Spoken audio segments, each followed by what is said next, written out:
السلام عليكم البنات، كي دايرين؟ كنتمنى تكونوا على خير وبخير. اليوم بغيت نقدم معكم هاد لاكلاص كيجي رائع ساهل واقتصادي وناجح 100%. اكيد غادي يعجبكم لهاد الحراره هادي.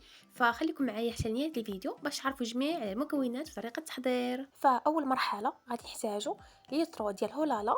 تقدروا تستخدموا اي نوع ديال الكريمه كتفضلوا. من بعد ما كندخلوه الكونجيلاتور ولا الثلاجه بيد ما كيبرد لينا على الاقل واحد نص ساعه. من بعد كنبداو كنطربوه حتى كطلع لنا الكريمه ديالنا كما كتشوفوا. مباشره بعد ما كطلع لنا الكريمه غادي ناخذوا اللوز اللي كيكون ما محمرش وكنهرمشوه، وغادي ناخذوا القياس ديال قطره ديال الروح ديال اللوز. من بعد غادي نضيفوا معلقه كبيره من بودره الكاكاو المر، وغادي نضيفوا هنا عندي 2 ديال العلب ديال الياغورت بنكهه ديال الشوكولاته. صافي مباشره غادي نخلطوا الكل بالباتور حتى كتطلع لنا الكريمه ديالنا.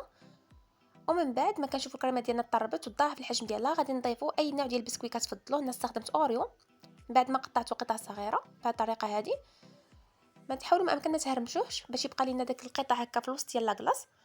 صافي من بعد ما كنخلطوه غير بلا سباتول كناخذوا اي مول اي قالب بغيتو. انا استخدمت هذا القالب هذا وراه دغيا كيتحيد لينا ملي كنبغيو نمونطيو لاكلاص ديالنا دغيا كيتحيد.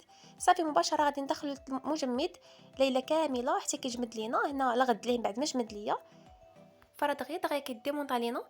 صافي هنا كنحاول نزينو بشويه ديال لاصوص كراميل. تقدروا تزينوا بلاصه شوكولا او لا باي حاجه عندكم في المنزل.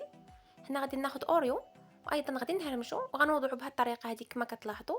وهنا غادي ناخذ هاد لي سيكار هادو ونزين بهم هاد لاكلاص ديالي. فحقيقه كيجي رائع، تقدروا تقدموه للعائله ديالكم او للمناسبات. كيجي رائع وهائل، ومن الداخل كيجي دوك القرمشه ديال اوريو مع النكهه ديال اللوز. كيجي هائل البنات، غير جربوه ردوا عليا في لي كومونتير.